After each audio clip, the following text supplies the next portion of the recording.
എല്ലാവർക്കും സ്വാഗതം. അലീന ശരണ്യനെ വിളിക്കുന്നുണ്ടായിരുന്നേ. അപ്പോൾ ശരണ്യ നീ വീട്ടിലുണ്ടോയെന്ന് ചോദിക്കും. ഞാൻ ഇവിടെ തന്നെ ഉണ്ടെന്ന് പറയും. അപ്പോൾ എന്നാ ചേച്ചിന്ന് ചോദിക്കുമ്പോൾ ശരണ്യനെ കാണാൻ ചെല്ലാനാണെന്ന് അലീന പറയും കേട്ടോ. അപ്പോൾ ചേച്ചി ഇങ്ങോട്ടേക്ക് വരുന്നുണ്ടോ? എന്നാൽ പെട്ടെന്ന് തന്നെ വേഗം വാട്ടോ എന്നൊക്കെ പറയുകയാണ് കേട്ടോ. അപ്പോൾ ഞാൻ അച്ഛനോടുകൂടെ ഒന്ന് ചോദിക്കട്ടെ എന്നിട്ട് വരാമെന്ന് പറഞ്ഞിട്ടാണ് അലീന കോള് കട്ട് ചെയ്യുന്നത്. അത് കഴിഞ്ഞ് ശരണ്യയുടെ അമ്മേനോട് പറയുന്നുണ്ട് അലീന ചേച്ചി ഇങ്ങോട്ടേക്ക് വരും എന്ന് പറഞ്ഞു എന്ന് പറയും. ശരണ്യയുടെ അമ്മയ്ക്ക് ഭയങ്കര ടെൻഷനാണ് കേട്ടോ. നമ്മളവിടെ ചെന്ന് മൂക്കുമുട്ടെ കഴിച്ചിട്ട് പോകുന്നതാണല്ലോ, അലീന വരുമ്പോൾ എന്തെങ്കിലുമൊക്കെ കൊടുക്കണ്ടേ എന്നൊക്കെ പറഞ്ഞിട്ട് ഭയങ്കര ടെൻഷനാണ്. അത് കഴിഞ്ഞ് ബാലേന്ദ്രനെയാണ് കാണിക്കുന്നത്. ബാലേന്ദ്രൻ കടയിലെ കാര്യങ്ങളൊക്കെ നോക്കിക്കൊണ്ടിരിക്കുകയാണ്. GSTയുടെ അതൊക്കെ സിസ്റ്റത്തിലേക്ക് അപ്ഡേറ്റ് ചെയ്തിട്ടുണ്ടോ എന്നൊക്കെ ഗോവർദ്ധനെ വിളിച്ച് ചോദിക്കുന്നുണ്ട് കേട്ടോ. അപ്പോൾ അതൊക്കെ ഉണ്ട് എന്നൊക്കെ പറഞ്ഞ് ഗോവർദ്ധനാണെങ്കിലും സംസാരിക്കുന്നുണ്ട്. ഇനി ഞാനൊന്നും കൂടെ ഒന്ന് ഇതാക്കിക്കട്ടെ, കൺഫർമേഷൻ ചെയ്യട്ടെ, എന്നിട്ട് വിളിക്കാമെന്നൊക്കെ പറഞ്ഞ് ഗോവർദ്ധൻ കോള് കട്ട് ചെയ്യാണ്. അപ്പോഴാണ് അലീന ബാലേന്ദ്രൻ്റെ അടുത്ത് വന്നിട്ട് അച്ഛാന്ന് റൂമിൻ്റെ അവിടെ വന്നിട്ട് അച്ഛാന്ന് പറഞ്ഞ് വിളിക്കുന്നത്. അപ്പോൾ കയറി വരാൻ പറയേ. അപ്പോൾ അലീനയുടെ കയ്യിലൊന്നും ഇല്ലല്ലോ. അപ്പോൾ എന്തോ ഒരു ഉദ്ദേശമുണ്ട്, അതിന് വേണ്ടിയിട്ട് വന്നതാണ്. കയ്യിൽ ചായയോ കാപ്പിയോ ഒക്കെ ഉണ്ടെങ്കിൽ എന്നെക്കൊണ്ട് എന്തെങ്കിലും കാര്യം സാധിക്കാനുണ്ട്, അതിന് വേണ്ടിയിട്ടാണ് വന്നത്. ഇതിപ്പോൾ എന്നെ ഉപദേശിക്കാനോ മറ്റോ ആയിരിക്കും. കയ്യിലൊന്നും ഇല്ലല്ലോ എന്ന് പറയുമ്പോൾ അച്ഛൻ്റെ ഉദ്ദേശം ചെറുതായിട്ടൊന്ന് തെറ്റിയിട്ടുണ്ടല്ലോ എന്ന് പറയും കേട്ടോ. അപ്പോൾ നീ എന്തായാലും കാര്യം പറയേ എന്ന് പറയും. അലീന പറയുന്നുണ്ട് എനിക്കൊരു കാര്യം പറയാനുണ്ട്, അതിൻ്റെ കൂട്ടത്തിൽ കുറച്ച് ഉപദേശം കൂടെ ആവാമെന്ന് പറയും കേട്ടോ. കാര്യം പറയുമ്പോൾ എനിക്ക് ഇങ്ങനെ ശരണ്യയുടെ വീട്ടിലൊന്ന് പോകണമായിരുന്നു, അച്ഛനോട് അനുവാദം ചോദിക്കാനാണെന്ന് പറയുമ്പോൾ അതിന് എന്നോട് അനുവാദം ചോദിക്കേണ്ട കാര്യമുണ്ടോ എന്ന് ബാലേന്ദ്രൻ ചോദിക്കുകയാണ് കേട്ടോ.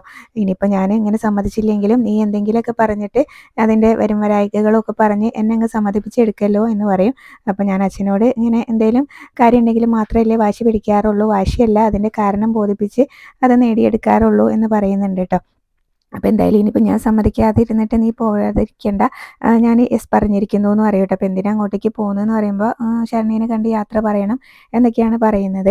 എന്തായാലും പോകാനായിട്ട് പറയുക. എങ്ങനെയാണ് പോകുന്നതെന്ന് ചോദിക്കുമ്പോൾ രോഹിത് കൂടെ ഉണ്ടെങ്കിൽ രോഹിത്തിനോട് ചോദിക്കും. എന്നിട്ട് രോഹിത് വരികയാണെങ്കിൽ രോഹിത്തിൻ്റെ കൂടെ, അല്ലെങ്കിൽ ഞാൻ ഒറ്റയ്ക്ക് പോകുമെന്ന് പറയും. എന്നിട്ട് പിന്നീട് അവിടുന്ന് പോകാനായിട്ട് നിൽക്കുന്ന സമയത്ത് അലീന വീണ്ടും പറയുന്നുണ്ട് അച്ഛൻ ഞാൻ ഇവിടുന്ന് പോയി അപ്പോൾ വീണ്ടും ചോദിക്കുന്നുണ്ട് കേട്ടോ ഇനി എന്താടീന്ന്.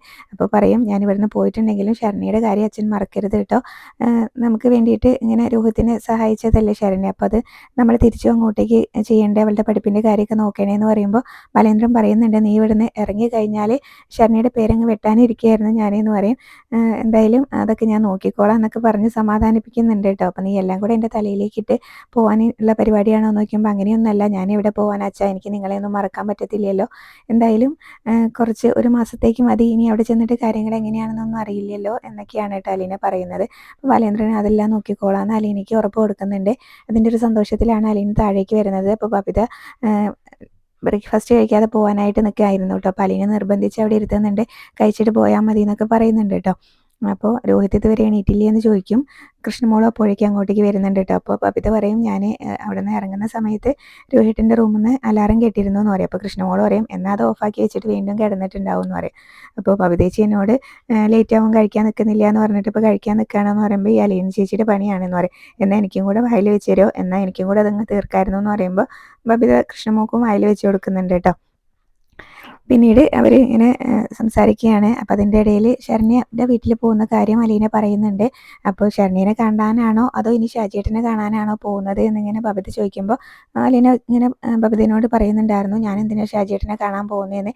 അല്ല, ആ ഷാജിയേട്ടൻ എന്നുള്ള പേര് കേട്ടാൽ തന്നെ മനുവേട്ടനെ ചൊറിഞ്ഞു വരും, അതുകൊണ്ടാണെന്ന് പറയുമ്പോൾ രണ്ടുപേരും കഴിച്ചിട്ട് എണീറ്റ് പോയ വേണ്ടാത്ത കാര്യങ്ങളൊന്നും പറയാതെ എന്ന് പറഞ്ഞിട്ട് അലീന അവിടുന്ന് പോകുന്നുണ്ടായിരുന്നേ. അപ്പോൾ കൃഷ്ണമോളാണെങ്കിലും എനിക്ക് മതി എന്ന് പറഞ്ഞിട്ട് അവിടുന്ന് എണീക്കും കേട്ടോ. പിന്നീട് ബബിതയും പ്ലേറ്റ് എല്ലാം കൊണ്ടുവച്ചിട്ട് അവർ പോകാനായിട്ട് ഇറങ്ങുമ്പോൾ രോഹിത്തും താഴേക്ക് ഇറങ്ങി വരുന്നുണ്ട്. അപ്പോൾ നിങ്ങൾ ഇതുവരെ പോയില്ലേ എന്ന് പറയുമ്പോൾ കൃഷ്ണമോള് പറയുന്നുണ്ടായിരുന്നു ബബിതേച്ചി കഴിക്കാനിരിക്കുകയായിരുന്നു എന്ന്. അപ്പോൾ നീ കഴിച്ചതോ എന്ന് ചോദിക്കുന്നുണ്ട് കേട്ടോ. അതിൻ്റെ ഇടയിൽ പിന്നീട് അവർ യാത്രയൊക്കെ പറഞ്ഞ് പോകുന്നുണ്ട്. ലഞ്ചെല്ലാം ബാഗിലേക്ക് വെച്ച് അവർ പോവുകയാണെന്ന് പറഞ്ഞ് ഇറങ്ങും കേട്ടോ. പിന്നീട് രോഹിത്തിന് ചായ കൊണ്ട് കൊടുക്കുന്നുണ്ട്. അപ്പോൾ ശരണ്യയുടെ വീട്ടിലേക്ക് വരുന്നുണ്ടോ എന്ന് രോഹിത്തിനോട് ചോദിക്കുമ്പോൾ തീർച്ചയായിട്ടും വരാമെന്നാണ് കേട്ടോ രോഹിത്ത് പറയുന്നത്. അപ്പോൾ എപ്പോഴാണ് പോകുന്നതെന്ന് രോഹിത്ത് ചോദിക്കുമ്പോൾ ഞാൻ റെഡിയായി വരേണ്ട താമസമേ ഉള്ളൂ എന്ന് പറഞ്ഞിട്ട് അലീന പോകാൻ നിൽക്കുമ്പോൾ അയ്യോ ചേച്ചി ഇന്നിങ്ങനെ ഫ്രഷേഴ്സ് ഡേ ആണ് കോളേജിൽ, അപ്പോൾ കുറച്ച് ലേറ്റായി പോയാൽ മതി എന്നാണ് വിചാരിച്ചത്, എന്തായാലും അപ്പോൾ അറ്റൻഡൻസ് ഇട്ടിട്ട് വന്നാൽ പോരെയെന്ന് നോക്കും കേട്ടോ. അപ്പോൾ ഉച്ചയ്ക്ക് പോയാൽ പോരെ അല്ലെങ്കിൽ നാളെ പോയാൽ പോരെയെന്ന് നോക്കുമ്പോൾ അത് പറ്റത്തില്ല, ഇന്ന് തന്നെ പോകണം, എന്നാൽ ഞാൻ പോയിക്കോളാം എന്ന് പറഞ്ഞിട്ട് അലീന അവിടുന്ന് പോവുകയാണ് കേട്ടോ. അപ്പോൾ ഞാൻ എന്നാൽ ഓട്ടോ സ്റ്റാൻഡിൽ വിടാമെന്നൊക്കെ രോഹിത്ത് പറയുന്നുണ്ട്. എന്തിനാ അപ്പോൾ അങ്ങോട്ടേക്ക് പോകുന്നതെന്ന് ചോദിക്കുമ്പോൾ ശരണ്യനെ കണ്ട് യാത്ര പറയണം, നേരിട്ട് കണ്ട് സംസാരിച്ച് യാത്ര പറയണമെന്ന് തോന്നി, ആ ഒരു കടമ കൂടി ഉണ്ട് എന്ന് തോന്നി എന്നൊക്കെ ഇങ്ങനെ പറയുന്നുണ്ട് കേട്ടോ. അപ്പോൾ അത് പറഞ്ഞിട്ട് അലീന അവിടെ നിന്ന് പോവേ. ഇപ്പോൾ രോഹിത്തിനും ഭയങ്കര വിഷമമാണ് കേട്ടോ. അപ്പോൾ അലീന പോവുകയാണല്ലോ, അപ്പോൾ അതിൻ്റെ ഒരു വിഷമം എല്ലാവർക്കും ഉണ്ട്. രോഹിതും ഇങ്ങനെ എന്തൊക്കെയോ ആലോചിച്ചുകൊണ്ട് അവിടെ നിൽക്കുകയാണ്. അലീന ഇങ്ങനെ ഡ്രസ്സെല്ലാം മാറാൻ പോയ സമയത്ത് പിന്നീട് കാണിക്കുന്നത് അലീനയാണെങ്കിൽ ശരണ്യയുടെ വീട്ടിലെ ആ വഴിയിൽ ഇങ്ങനെ വഴിയിലൂടെ നടക്കുന്ന സമയത്ത് ഓമനക്കുട്ടൻ ഓടി വന്നിട്ട് അലീനയുടെ കുടയുടെ അടിയിൽ കയറുന്നുണ്ട് കേട്ടോ. നീ എവിടുന്നാ വരുന്നതെന്ന് ചോദിക്കും. അപ്പോൾ ഞാൻ അവിടെ ആദ്യേട്ടൻ്റെ വീട്ടിലുണ്ടായിരുന്നു എന്നൊക്കെ പറഞ്ഞിട്ട് അവർ നടക്കുകയാണ്. അപ്പോൾ നിൻ്റെ എക്സാമൊക്കെ കഴിഞ്ഞില്ലേടാന്ന് ചോദിക്കും. അപ്പോൾ എക്സാമൊക്കെ കഴിഞ്ഞു എന്നൊക്കെ പറയുന്നുണ്ട് കേട്ടോ. അപ്പോൾ ചേച്ചി ഞങ്ങളുടെ വീട്ടിലേക്കല്ലേ എന്നിങ്ങനെ ചോദിക്കും കേട്ടോ ഓമനക്കുട്ടൻ. അപ്പോൾ ഞാൻ ഷാജിയേട്ടനെ കാണാൻ വന്നതാണെന്ന് പറയുമ്പോൾ എന്നാൽ ഞാനില്ല, ഞാൻ പോവുകയാണെന്ന് പറഞ്ഞിട്ട് ഓമനക്കുട്ടൻ പോവാൻ നിൽക്കുന്ന സമയത്ത് അലീന അവിടെ നിൽക്കടാന്ന് പറഞ്ഞിട്ട് അവനെയും കൂടെ കൂട്ടിയിട്ടാണ് കേട്ടോ ശരണ്യയുടെ വീട്ടിലേക്ക് പോകുന്നത്. അപ്പോൾ ശരണ്യയുടെ അമ്മ രണ്ടുപേരും കൂടെ വരുന്നത് കാണുമ്പോൾ തന്നെ ചോദിക്കുന്നുണ്ട് ഇവനെ എവിടുന്നാണ് കിട്ടിയതെന്ന്. ഇവനെ ഞാൻ ആ വഴിയിൽ നിന്ന് പെറുക്കി എടുത്തുകൊണ്ട് വന്നതാണെന്ന് അലീന പറയുന്നുണ്ട് കേട്ടോ. അപ്പോഴേക്കും ശരണ്യ ഓടി വന്നിട്ട് അലീനേനെ കെട്ടിപ്പിടിക്കുന്നുണ്ട്. അപ്പോൾ ശരണ്യയുടെ അമ്മയാണെങ്കിൽ കളിയാക്കുന്നുണ്ട്, നീ അതിനെ ഇങ്ങനെ അതിൻ്റെ ഡ്രസ്സൊന്നും ചളക്കാതെ ഇടി എന്നൊക്കെ പറയുന്നുണ്ട് കേട്ടോ. അപ്പോൾ ചേച്ചി ഇവിടെ നിന്ന് സംസാരിക്കുന്നത് ഞാൻ അകത്തുനിന്ന് കേട്ടു, അതാ ഓടി വന്നത് എന്ന് പറഞ്ഞിട്ടാണ് കേട്ടോ അലീനേനെ കെട്ടിപ്പിടിക്കുന്നത്. പിന്നീട് ഗോപനും അവിടേക്ക് ഇറങ്ങി വരുന്നുണ്ട്. അച്ഛനും ഇവിടെ ഇല്ലേ എന്നൊക്കെ ചോദിക്കുന്നുണ്ട് കേട്ടോ. ഞാനെപ്പോൾ വരുമ്പോഴും ഈ വരാന്തയിൽ ഉണ്ടാവുമല്ലോ അച്ഛൻ എന്ന് പറയുന്നുണ്ട്. അപ്പം അച്ഛൻ പുറത്ത് എവിടെയോ പോയതാണ് കേട്ടോ. അപ്പോൾ ഓമനക്കുട്ടനും പിന്നീട് ഗോപനോട് ചോദിക്കുന്നുണ്ട്, നിനക്ക് ഇവൻ്റെ പോലെ ടീമൊന്നും ഇല്ലേ, കളിയൊന്നും ഇല്ലേ എന്നൊക്കെ ചോദിക്കുന്നുണ്ട്. അപ്പോൾ ഗോപനാണെങ്കിൽ അവിടെ TV കാണായിരുന്നു കേട്ടോ. അപ്പോൾ ഞാൻ കളിക്കാൻ പോകാറുണ്ട്, അത് വൈകിട്ടാണ്, ഫുട്ബോളാണെന്ന് മാത്രം എന്ന് പറയും. ഓമനക്കുട്ടനാണെങ്കിൽ ക്രിക്കറ്റ് ആണല്ലോ. അപ്പം അമ്മ പറയുന്നുണ്ട് രണ്ടുപേരും ഇതിൻ്റെ പേരിൽ ഒരാൾക്ക് ഫുട്ബോളും ഒരാൾക്ക് ക്രിക്കറ്റും ആണല്ലോ ഇഷ്ടം. അപ്പോൾ അതിൻ്റെ പേരിൽ എപ്പോഴും അടിയാണ്. അതിൽ ഒരാളുടെ ചെറിയ പന്തും വലിയ പന്തും ഒക്കെയാണെന്നേ ഉള്ളൂ. രണ്ടുപേരും അതുപോലെ തന്നെ രണ്ടുപേരുടെ ടീമിലും ക്രിക്കറ്റിനാണെങ്കിലും ഫുട്ബോളിനാണെങ്കിലും 11 പേരാണ് കളിക്കുന്നത്. എന്നാലും രണ്ടുപേരും അതിൻ്റെ പേരിൽ അടിയാണെന്നൊക്കെ പറയുമ്പോൾ ഗോപൻ പറയുന്നുണ്ട് അമ്മ പറഞ്ഞതെല്ലാം ശരിയാണ്, അമ്മയ്ക്ക് ഇങ്ങനെ ഉത്തരമെല്ലാം പറഞ്ഞത് ശരിയാണ്, അമ്മയ്ക്ക് 10ൽ 10 മാർക്ക് തന്നിരിക്കും എന്ന് പറയും. പിന്നീട് അവരങ്ങ് അകത്തേക്ക് പോകും കേട്ടോ. ഇതിൻ്റെ ഇടയിൽ ശരണ്യയും അതുപോലെ തന്നെ പിന്നീട് അലീനയും കൂടെ ഇങ്ങനെ കുറേ ഫോട്ടോസൊക്കെ ചിന്നുമോളുടെ ഫോട്ടോസും അവരെ എറണാകുളത്തൊക്കെ പോയിട്ടുണ്ടായിരുന്നല്ലോ അതെല്ലാം കാണിച്ചു കൊടുക്കുന്നുണ്ട് കേട്ടോ. അപ്പോൾ ഇതെല്ലാം കാണിച്ചു കൊടുക്കുമ്പോൾ അപ്പോൾ അവിടെ എത്തിയപ്പോൾ എന്നെ മറന്നു പോയായിരുന്നു ചേച്ചി, നോക്കിയപ്പോൾ നീ മിണ്ടാതിരുന്നത് കാണടി എന്ന് പറയും. പിന്നീട് ശരണ്യയുടെ അമ്മ ഊണെല്ലാം ഉണ്ടാക്കി കഴിഞ്ഞ് ഊണ് കഴിക്കാനായിട്ട് വിളിക്കുന്നുണ്ട്. അവരെല്ലാവരും ഊണ് കഴിച്ചുകൊണ്ടിരിക്കുകയാണ് കേട്ടോ. മീൻ കറി നല്ല സൂപ്പറായിട്ടുണ്ട് എന്നൊക്കെ അലീന ശരണ്യയുടെ അമ്മേനോട് പറയുന്നുണ്ട്. അമ്മ ഇതെല്ലാം ഒറ്റയ്ക്കല്ലേ ചെയ്യുന്നതെന്ന് നോക്കുമ്പോൾ ശരണ്യ പറയും ഞാനും കൂടെ സഹായിക്കാറുണ്ട് എന്ന്. അപ്പോൾ ശരണ്യയുടെ അമ്മ കളിയാക്കിക്കൊണ്ട് പറയുകയാണ് അവളിങ്ങനെ ഉള്ളിയുടെ തോല് ഒളിച്ച് തരും, അതുപോലെ തന്നെ മുളകിൻ്റെ ഞെട്ടി കളഞ്ഞു തരും. അത്രയൊക്കെ ചെയ്യാറുണ്ടോ എന്നൊക്കെ ഇങ്ങനെ ചോദിക്കുന്നുണ്ട് കേട്ടോ. അലീനയാണെങ്കിലും കളിയാക്കിക്കൊണ്ട്. അപ്പോൾ ചേച്ചി ഒന്ന് പോയേ എന്നെ കളിയാക്കാതെ എന്ന് പറയും. പിന്നീട് അലീന പറയുന്നുണ്ടായിരുന്നു ഞാൻ ഒരു കാര്യം കൂടെ പറയാൻ വേണ്ടിയിട്ടാണ് ഇങ്ങോട്ടേക്ക് വന്നത്. അപ്പോൾ ഞാനിപ്പോൾ നിൽക്കുന്ന വീട്ടിൽ നിന്ന് പോവുകയാണെന്ന് പറയൂ കേട്ടോ. അപ്പോൾ അതെന്തിനാ മോളെ എന്നൊക്കെ എന്നോട് ശരണ്യയുടെ അമ്മ ചോദിക്കുമ്പോൾ അവിടെ ഒരുപാടായില്ലേ നിൽക്കുന്നു, അവിടുത്തെ ജോലി തീർന്നു, ഇനിയിപ്പോൾ വേറൊരു സ്ഥലം കണ്ടെത്തിയിട്ടുണ്ട്, അച്ഛൻ വേറൊരു സ്ഥലം കണ്ടുപിടിച്ചിട്ടുണ്ട് എന്നൊക്കെ പറയും. അപ്പോൾ ശരണ്യയ്ക്ക് ഭയങ്കര സങ്കടമായിട്ടോ. ശരണ്യ അവിടെ നിന്ന് എണീറ്റ് പോകാനായിട്ട് നിൽക്കുന്നുണ്ട്. ഗോപൻ ചോദിക്കുന്നുണ്ട് എവിടേക്കാണ് പോകുന്നതെന്ന്. കുളത്തുപുഴയ്ക്കാണെന്ന് പറയും. അപ്പോൾ അത് കുറച്ച് ദൂരം ഉണ്ടല്ലോ ഇവിടുന്ന്, ഇങ്ങനെ അങ്ങോട്ടേക്ക് 3 മണിക്കൂറൊക്കെ ഉണ്ട്. അപ്പോൾ അതൊക്കെ പറയുന്നുണ്ട്. അപ്പോൾ ശരണ്യ അപ്പോഴേക്കും അവിടെ നിന്ന് എണീറ്റ് പോകും, ഭക്ഷണമൊന്നും കഴിക്കാതെ. അപ്പോൾ അവൾക്ക് വിഷമമായി എന്നാണ് തോന്നിയെന്നിങ്ങനെ ശരണ്യയുടെ അമ്മ പറയുമ്പോൾ ഞാൻ അവളെ സമാധാനിപ്പിച്ചിട്ടേ പോവുള്ളൂ, നിങ്ങൾ ഇരുന്ന് കഴിക്കുമെന്ന് പറയൂ കേട്ടോ. ശരണ്യ അവിടെ നിന്ന് എണീറ്റ് പോകുന്ന സമയത്ത് അപ്പോഴും ശരണ്യനോട് അവിടെ എണീക്കുന്ന സമയത്ത് അലീന അവിടെ ഇരുന്ന് കഴിക്കാൻ പറയുന്നുണ്ട്. അപ്പോൾ എനിക്ക് പറ്റത്തില്ല എന്ന് പറഞ്ഞിട്ട് ശരണ്യ അവിടെ നിന്ന് എണീറ്റ് പോവുകയാണ്. ഭയങ്കര സങ്കടമായി കേട്ടോ. അപ്പോൾ അലീന പറയും ഞാൻ അവളെ സമാധാനിപ്പിച്ചിട്ടേ പോകത്തുള്ളൂ, നിങ്ങൾ കഴിക്കുമെന്ന് പറയും.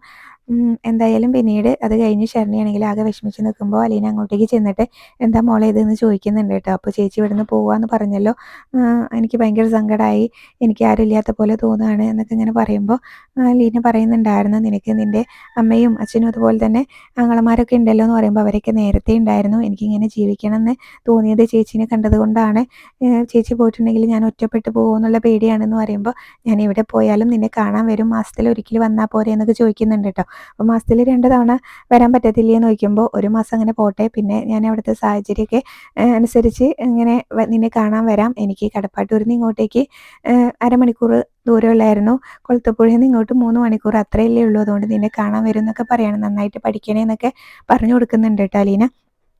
ഞാൻ നേരത്തെ പറഞ്ഞ പോലെ നീ ഇങ്ങനെ തോറ്റു പോയിട്ടുണ്ടെങ്കിൽ ഞാൻ തോറ്റ പോലെയാണ്, നീ ജയിച്ചാൽ ഞാൻ ജയിച്ചു എന്നൊക്കെ ഇങ്ങനെ പറയുമ്പോൾ ശരണ്യ പറയുന്നുണ്ട് ഞാൻ നന്നായിട്ട് പഠിച്ചോളാം, ചേച്ചിനെ തോൽക്കാൻ ഞാൻ വിടില്ല എന്നൊക്കെ നേരത്തെ ഇങ്ങനെ പറഞ്ഞിട്ടുണ്ടായിരുന്നല്ലോ ശരണ്യ. അപ്പോൾ ആ കാര്യം തന്നെ വീണ്ടും പറയാണ് കേട്ടോ. അങ്ങനെ ഒരു വിധത്തിൽ സമാധാനിപ്പിക്കുന്നുണ്ട് ശരണ്യനോട് പറയുന്നുണ്ട് നീ ഇങ്ങനെ വേറെ ഒന്നും ചിന്തിക്കേണ്ട, നമുക്ക് ഇങ്ങനെ എത്താനുള്ള ദൂരം അത് മാത്രം ചെയ്യാനുള്ള കാര്യങ്ങൾ മാത്രം നീ ചിന്തിച്ചാൽ മതി എന്നൊക്കെ പറഞ്ഞ് കുറച്ച് കാര്യങ്ങളൊക്കെ അലീന ശരണ്യയ്ക്ക് പറഞ്ഞു കൊടുക്കുന്നുണ്ട്. അപ്പോഴാണ് ശരണ്യ ഒന്ന് ഓക്കെ ആവുന്നത് കേട്ടോ.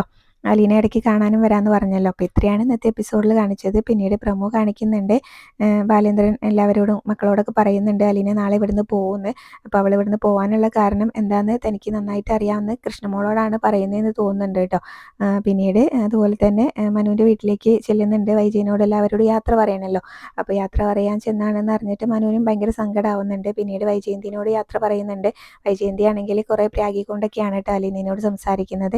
അലീനയോട് ഒരിക്കലും ക്ഷമിക്കില്ല എന്നൊക്കെയാണ് പറയുന്നത്. അലീനയാണെങ്കിൽ അപ്പോൾ തിരിച്ച് വൈജയന്തിനോട് ഇങ്ങനെ പറയുന്നുണ്ടായിരുന്നു, 22 വർഷം മുന്നേ മാഡം ആഗ്രയിൽ ഒരു ജീവിതം ജീവിച്ചായിരുന്നല്ലോ, അതൊക്കെ ഓർമ്മയുണ്ടോ എന്നൊക്കെ ഇങ്ങനെ ചോദിക്കുകയാണ് കേട്ടോ. അപ്പോൾ വൈജയന്തി ആണെങ്കിലും ഒരു ഇങ്ങനെ ഞെട്ടലോടുകൂടി അലീനയുടെ മുഖത്തേക്ക് ഇങ്ങനെ നോക്കുന്നൊക്കെ കാണിക്കുന്നുണ്ട്. ഇത്രയൊക്കെയാണ് പ്രമോലും കാണിച്ചിട്ടുണ്ടായിരുന്നത്.